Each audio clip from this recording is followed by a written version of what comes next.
Alright, hello and welcome to today's lesson summary. In this lesson we're going to be looking at how to write electron configuration, and we're also going to be looking at the Schrödinger model for the atomic model. So before we start the lesson, like a tiny bit about me. So lesson summaries are something that I do as part of the Denuga Mining Game Mentoring channel, and just about me. So I'm a maths and science tutor for kindergarten through to year 11. I also can help mentor you in study skills and the skills you need to succeed academically. So not just learning about the topics that we learn in school, but learning how to learn, so that the things we learn it better, we commit it to our memory, and we can access it in a test better. So come excel in maths and science using my personal guidance. Here's my phone number, my email. So if you guys want to book some personal lessons to work with me directly, you can do that. There will be a website in the description as well. Currently, it will be like a tutor finder page, but soon enough, I'll get a real website going. So yeah. And full disclosure before I start this free video is a summary of a lesson that I've provided to one of my full-time students. So any content about this topic that I may not go as far into details because my student actually understands this topic. So I've not gone fully detailed, but I've skipped ahead some steps because they already know what I'm talking about. So if you want the full raw content, or if you want to get personal help from me, then hit me up and we can discuss a route of helping you. So now we're going to look at the assumed knowledge for this lesson. So I'm assuming that you guys already know the Bohr atomic model, which is what we learn in year 10. And just to clarify that, or to explain what that is, the Bohr atomic model consists of electrons that orbit the nucleus, and they're found in shells called energy levels. And the maximum number of electrons that can be held in a energy level is called, or can be quantified by the 2n square rule, where n is the number of the subshell, the number of the shell, and 2n squared gives you the maximum number of electrons that it can hold. Keep in mind, after the fifth shell, it's capped off at 32. So the fourth shell, if you look at the 4n square rule, contains 32 electrons. The fifth and sixth one, they all contain 32. And about electron configuration, we know that in electron configuration, how we write the electron configuration is we start as close to the nucleus as possible. So we look at the first energy level, we write how many electrons there are in the first one, then the second one, then the third one. So the example I've given is silicon here, where silicon has 2 electrons in the innermost shell.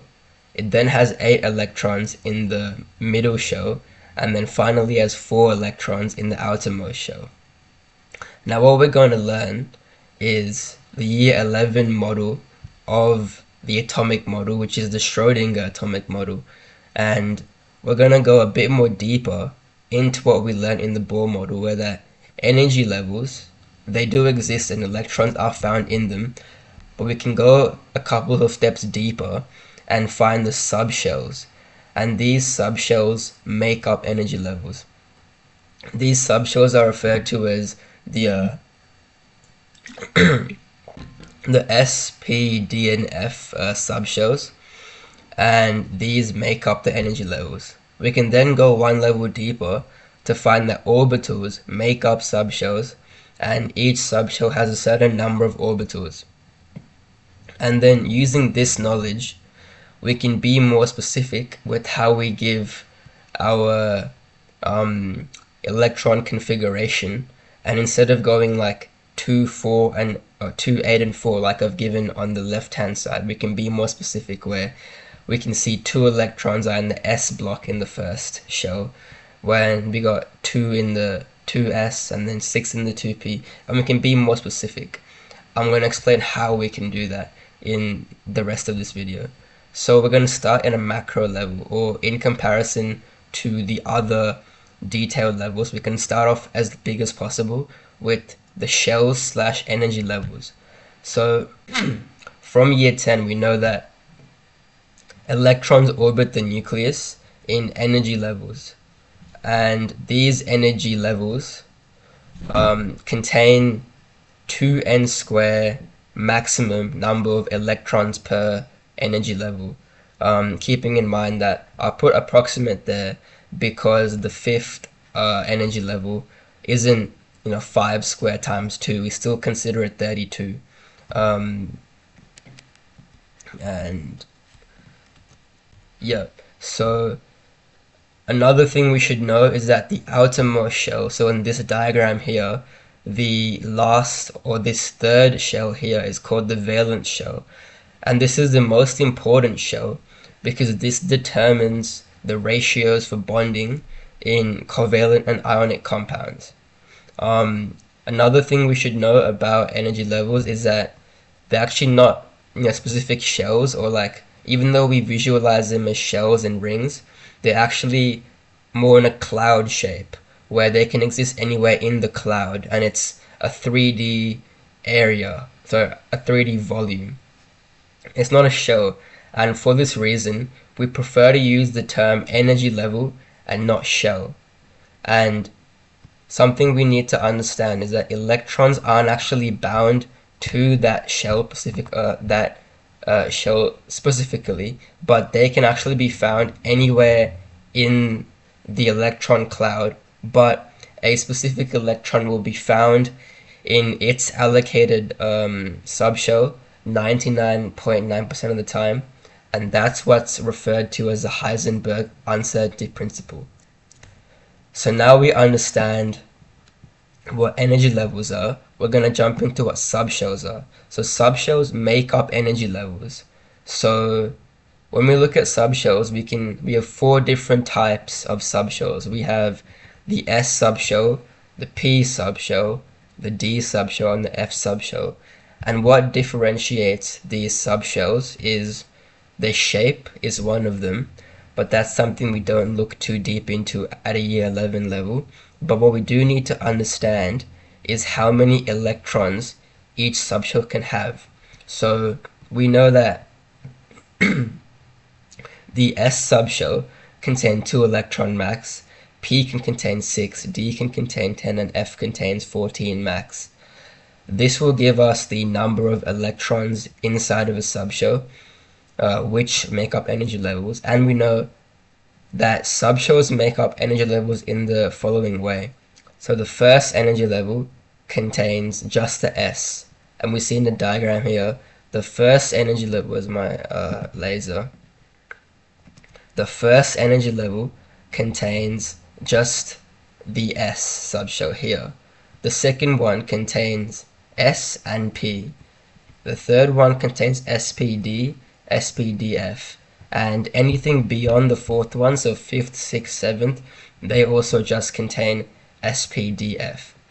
And this makes sense because the first energy level can contain 2 electrons. We've learned that over here using the 2n square rule, and we can also see here that the S contains 2, so it checks out here. S and P, we know that the second energy level can contain 8 electrons, and S and P is 2 plus 6 is 8. So with the following pattern, we can see that this does check out for every single one of the energy levels, and this is why, and this is how the subshells make up the energy levels. And the most confusing, I would say, thing we need to understand about subshells is that each subshell has a different amount of energy, and this is governed by the Aufbauer principle. I'm going to cover that subsequently. So now we've looked at we've looked at energy levels slash shells, we've looked at subshells. Now we're going to go one step deeper and look at orbitals. So orbitals make up subshells, and each subshell contains a certain number of orbitals. So if you look at this table here, what this table tells us is that the very first shell contains just one of the S.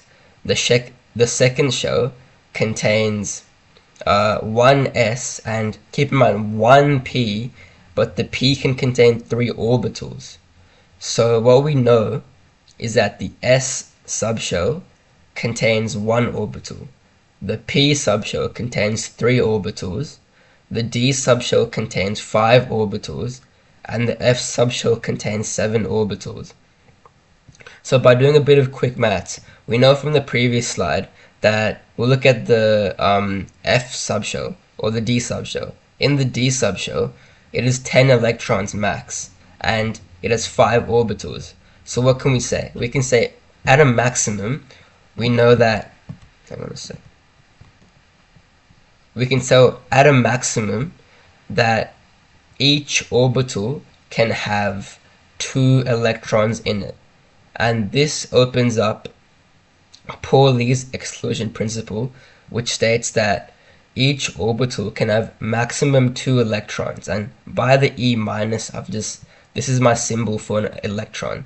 So each orbital can contain 2 electrons, and they must have opposite spins.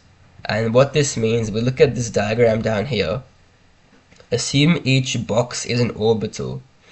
So as we can see, there's an up arrow and a down arrow, and the direction of the arrow categorizes the spin direction. This is why you'll never see a box where there's 2 arrows pointing in the same direction, because Pauli's exclusion principle tells us that they must have opposite spins. Now we're going to look at Hund's rule, and Hund's rule tells us that electrons are filled into orbitals one at a time, and then after all the orbitals are half filled, we then add the remaining ones. And this applies to a particular subshell. So let's look at the 3p subshell.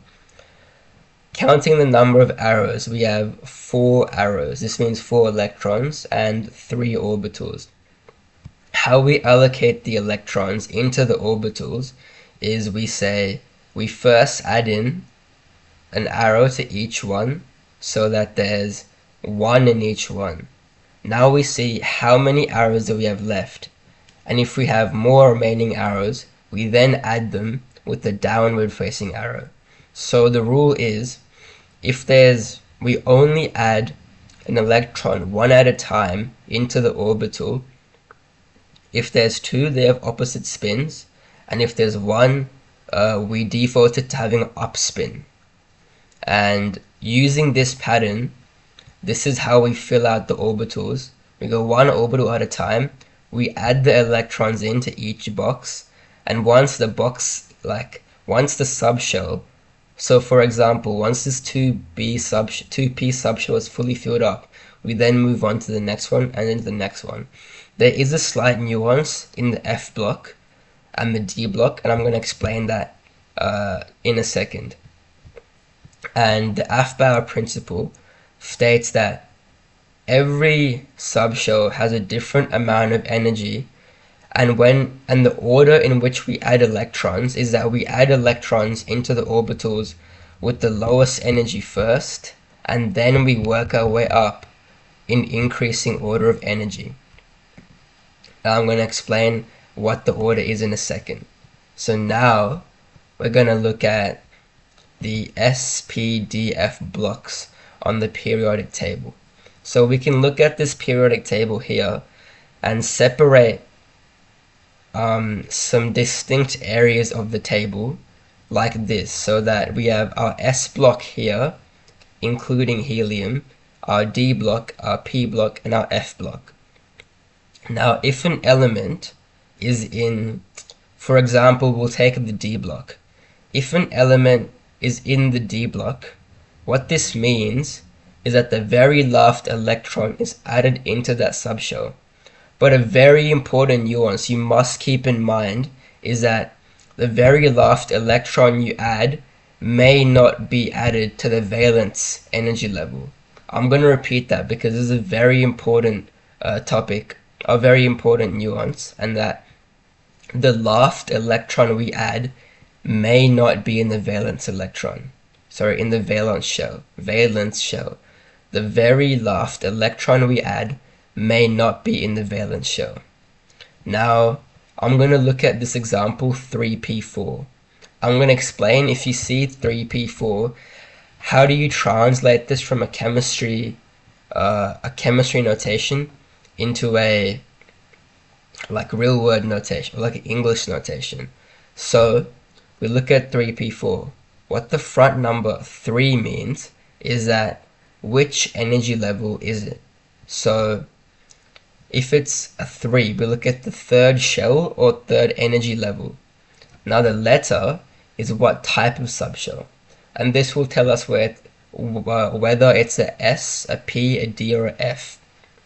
And then finally the back number is how many electrons we add into that subshell.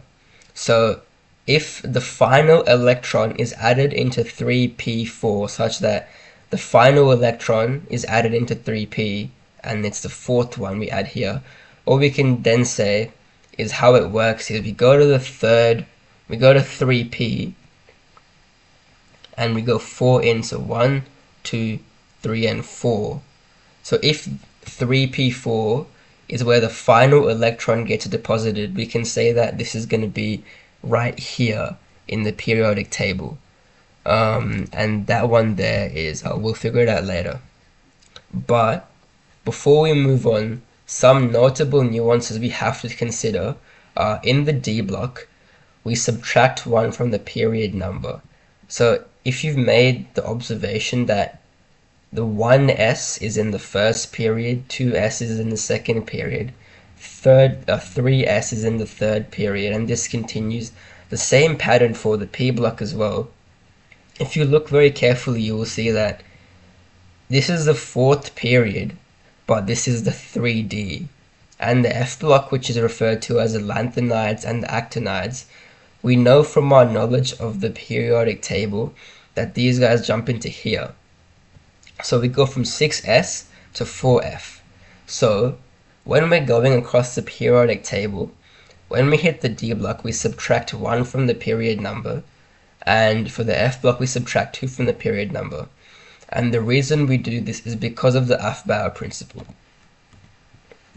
And the Aufbauer principle tells us what order the orbitals are filled. So the Aufbauer diagram pictured here tells us the order in which orbitals are filled in order from lowest energy to highest energy. And how we follow the Aufbauer diagram is we start at the top and we follow this winding arrow, and this is like a little journey, and every subshell we encounter on the journey has more energy than the previous one. So this is the same order that the electrons are filled in when it comes to the filling electrons. So as you can see, so up until 4s, you may understand that first we fill the first one, then the second energy level, and then the third energy level, and then the fourth. So it all makes sense unto this one that every subsequent energy level contains more energy than the previous one. However, from 4s, the next available energy level is actually 3D. And you may be thinking, why, is there a reason for this? And the reason is because the 3D contains more more energy than the 4s, despite it being at a lower energy level. So this is an important nuance for the D block. And for the F block, we see that after 6s, the next one is 4f. So after we're putting electrons in the 6th energy level, we're then backtracking to the 4th energy level to fill up the F. And this is why we subtract 1 from the D block period number and subtract 2 from the F block period number. And using this pattern, we can start to determine some basic electron configurations. And the example I've provided is selenium. So if we look at the periodic table, selenium contains 34 electrons. So what we can do is we open up a calculator. So yeah, we open up a calculator, and then what we can say is we have 34 electrons. We know that the s block takes up 2 electrons, p contains 6, d contains 10, and f contains 14. So we start with 34 and we work our way down the arrow. So 1s means we subtract 2. We have more remaining. See, we have 32 remaining, so then we continue to 2s. So subtract 2. Then we subtract 6. Then subtract 2 again. And then subtract 6. And then subtract 2. And then we're going to head to the 3D where we subtract 10. And then from 3D we move on to 4p. And we have 4 electrons left for 4p, but it can take 6 electrons. So we go 4p4. And using this we can determine this here, right? Now the question may arise, in a test, to write the electron configuration we need to use a calculator. We may make a calculation mistake, and there's a lot of variables that may give us the wrong answer and waste a lot of time. So is there another method we can use to quickly determine the electron configuration at a glance without even having to do any calculations? And we haven't learned this in school actually, but I've come up with a secret method that I teach to my students, and I'm going to teach it to you guys today. And this is observation from the periodic table. So the better method for determining the electron configuration is this. My secret method is we start at the left hand side of period 1, and using this diagram here, it's like a board game. We start over here, and then we start from the left, go to the right, we write that down, then we go back to the left of the next one. It's like a zigzagging shape where we go like this, this, this, and this, and like that we continue this pattern all the way until we get to what we want. So I'm going to do an example of polonium. So for polonium, we first figure out where polonium is. Polonium is here at 84. So if we try to use the calculator method and the Aufbauer method, this will take us forever. But is there with the shortcut method, can we do it in less than 30 seconds? Well, I'll show you how. So we start here and we look at this diagram. We finish 1s. So we put 2 electrons into 1s2. Then we come here, we go 2s2, because we go in the 2 block, the 2s block. Once we finish this one, we go to 2p, go 2p6, then 3s, and then 3p, so 3s2, 3p6, 4s2, 3d10, 4p6, 5s2, 4d10, 5p6, 6s2, 4f14, 5d10, 6p4, because this is the 4th one. So our final answer, we can practice with this diagram, but then when our test approaches, we want to use the normal periodic table. We go 1s2, 2s2, 2p6, 3s2, 3p6, 4s2, 3d10, because the d block we subtract 1, so 3d10.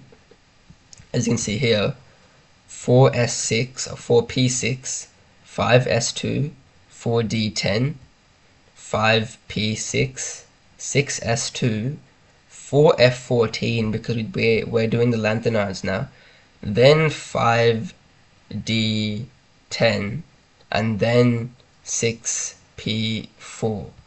And if we look at the final answer, this is correct. You can rewind what I said and see if I made a mistake. If I made a mistake, put it in the comment section, and I can make a adjustment to the video. But I'm pretty sure it's correct. And this is how we do it quickly without any calculators needed.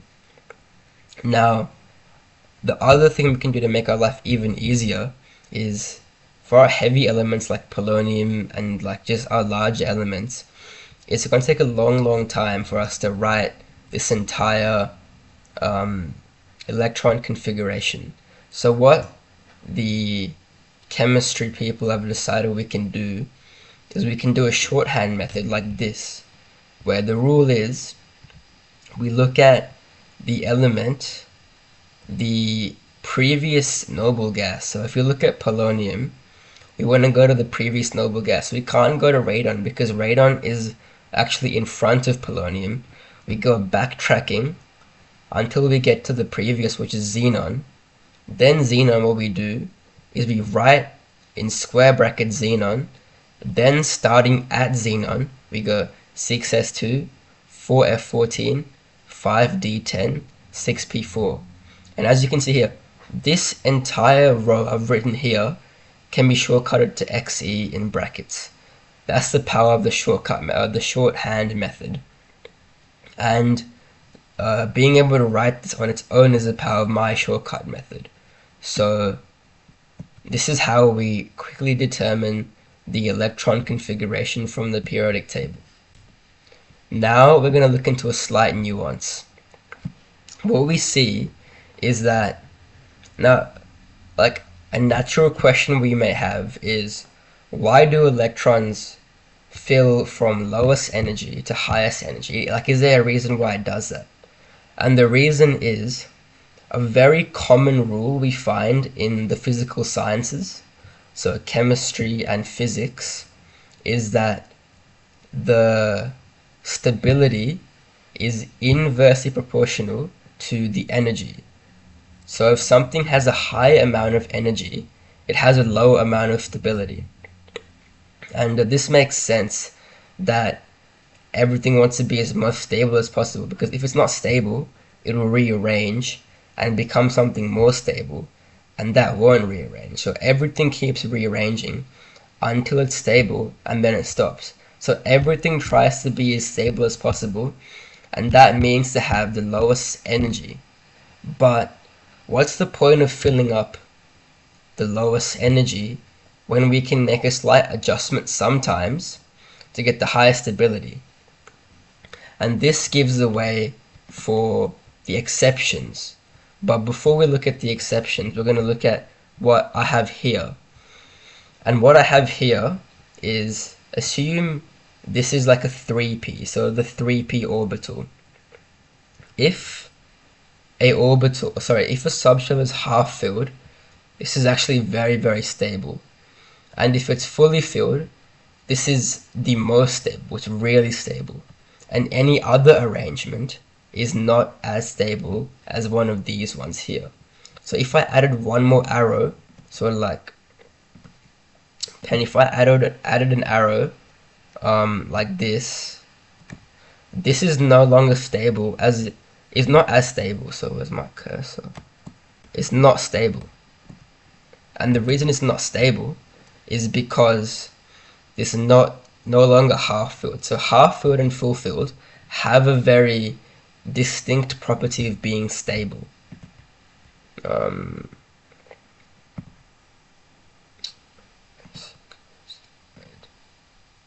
Okay, now we're going to move on to our next slide, which is the exceptions to Aufbauer principle.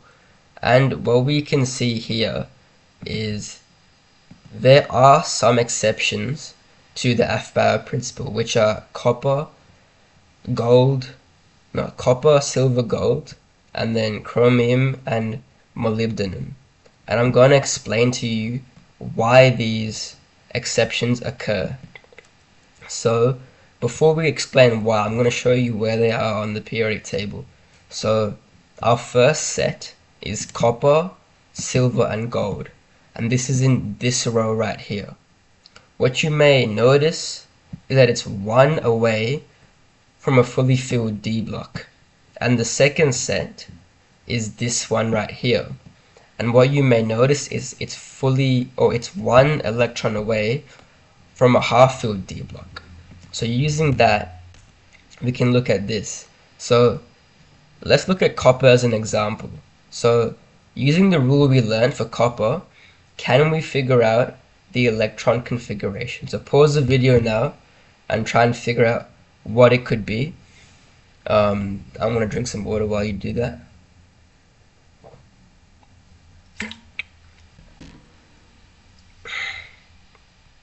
So anyway, if you got it correct, you will say it's in brackets argon, then 4s2 and copper, right? So 4s2 and 3d9.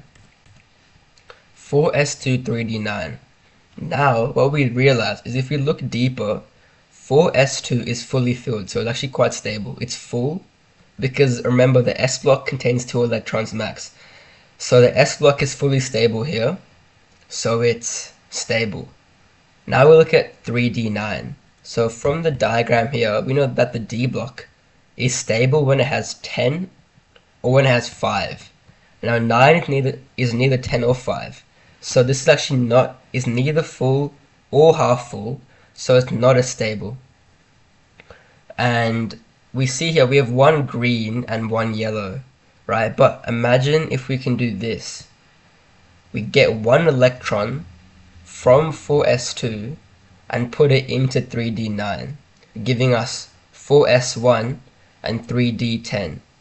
What that then gives us is that we have a half-filled s block, which is stable, it's green, and a full-filled d block, which is stable, so it's green.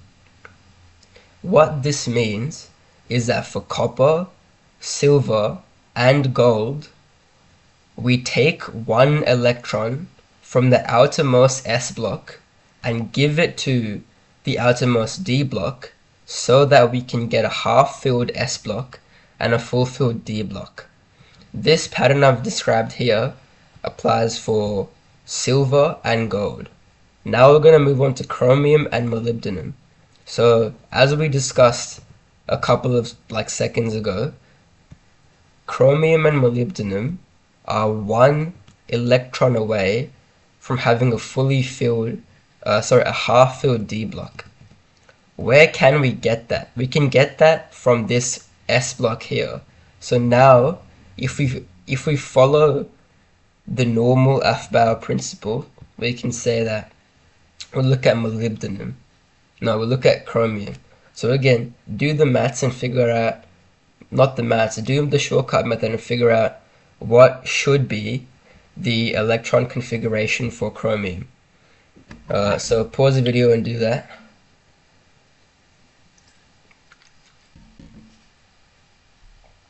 Anyway, now we found out that's going to be argon in brackets and then 4s2, 3d4. 4s2, 3d4. But this here, so the 4s is actually fully filled, so it's stable. But the d block is neither full or half filled, because as we know in this diagram here, for the d block to be stable, it can have 5 electrons or 10 electrons. 4 is neither 5 or 10. So this is stable, but this isn't. If you grab one electron from here and put it into here, now we have a half-filled s block and a half-filled d block. 2 greens, and henceforth it is actually more stable than this configuration. This pattern also applies for molybdenum. And these 5 examples here are the exceptions to the Aufbau principle. And I hope you see why this is the case and what this and the reason why this exception exists. So thanks for listening until the end of the lesson. Keep in mind, guys, this lesson was a lesson summary of a lesson I've given to a student in person.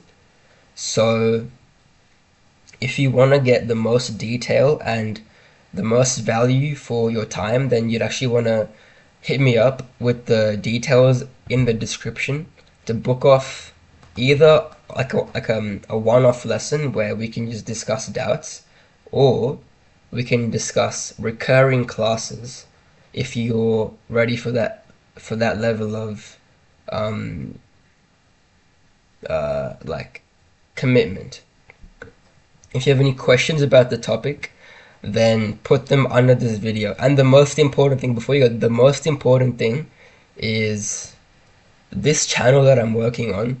I'm not just going to be posting lesson summaries. I'm actually going to be posting a lot of videos about things that I find interesting to me, and things that I've done and seen and worked on that I want to talk about. So if you like my character and the things that I do, then try and consider subscribing to the channel, because what that does for you is alerts you when I release a new video explaining like a topic that I'm passionate about. So some topics are like study skills, like some video ideas I have in mind are, how I stopped using music to study and how I was able to stop being dependent on music when I study. Another one is how I transitioned my life from being a night owl to being an early bird, and how you can use what I learned from that journey to apply to your own life. So there's going to be a ton of videos on different topics that I find passionate about, which are going to help you. So the ethos of my channel is giving advice to my younger self. So if you see yourself as someone who looks up to me and wants to learn from my journey, then subscribing will actually be a very high return on investment of your time. So if you like my character, my work, and the things I'm going to do later on, then press the subscribe button and you'll see more of that later. So let me fill this up. So thanks for tuning into today's video. Yeah, and hit me up for lessons and yeah, all that good stuff.